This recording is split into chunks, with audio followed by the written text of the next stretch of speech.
Hello everybody. I'm gonna play a little bit of this video. If you want to catch the rest of it, you'll have to come over to Rumble.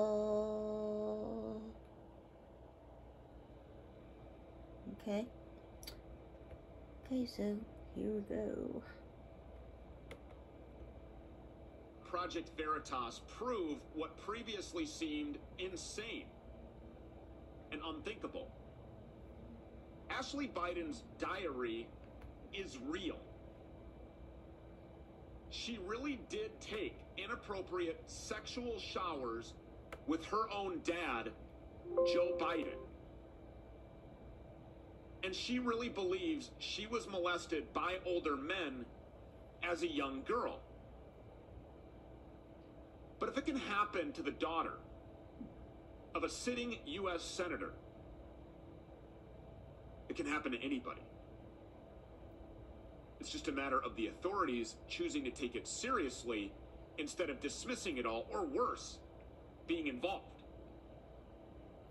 Allie Carter may have the wildest personal story that we have ever heard.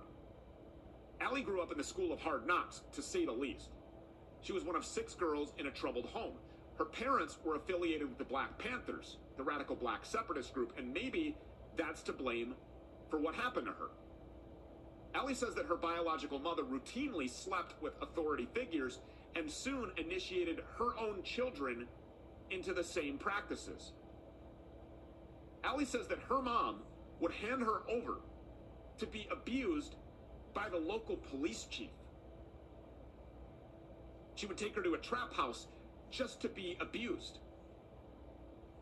And when Allie coped with that pain by running away or by harming herself, she was rewarded by being placed in new foster care homes, where instead of her mother, it was teenage boys and foster fathers who in turn abused her. At the age of 13, Allie was trafficked first into strip clubs, then the Hollywood party scene. She says that she endured stalking, poisoning, and police harassment. And most incredibly of all, she says that this is a system that major American celebrities have knowledge of and participate in. Celebrities like John Travolta, Beyonce, Barack Obama, and yes, Joe Biden. In July of 2020, Allie stepped forward to tell her story. Instagram tagged that account as, quote, unsafe for the election, and blocked it. Like we said, this is a horrific story. And we will not silence Allie Carter. We want to learn all about it, and she joins us now. Allie, thank you so much for being here. Thank you so much for having me, Stu. I really appreciate you.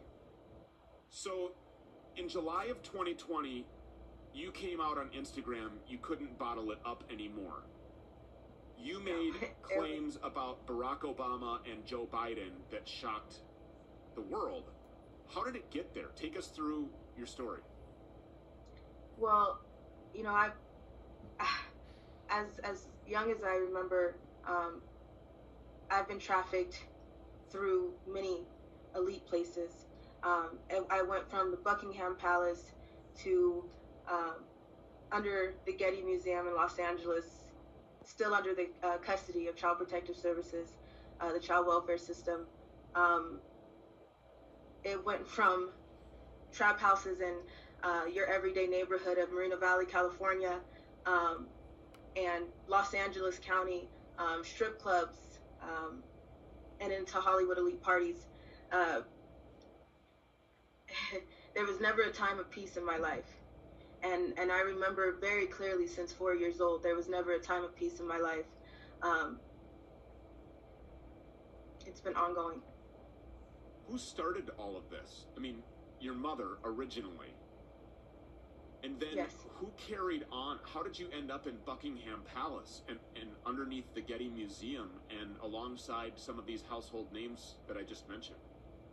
When I was a child, there was many things that went on in the home. I tried to talk. I tried to let people know. Child Protective Services were called constantly since I was 3 months old.